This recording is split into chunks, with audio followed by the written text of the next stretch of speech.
Hello, in this video I want to show you how to remove your EZVIZ CTQ2C camera from your EZVIZ app on Android smartphone.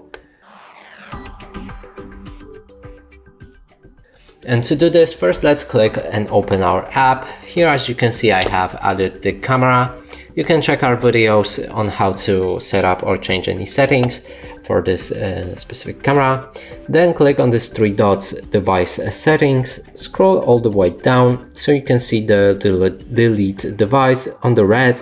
Click on it, and here you can cancel subscription, delete and also delete video clips or adjust the settings itself. So I'm gonna disable all of them, enable them, then click on OK, and here our camera was removed from the app. And that's it for this video. Hope you like it. Please consider subscribing to our channel, leave a like and a comment below.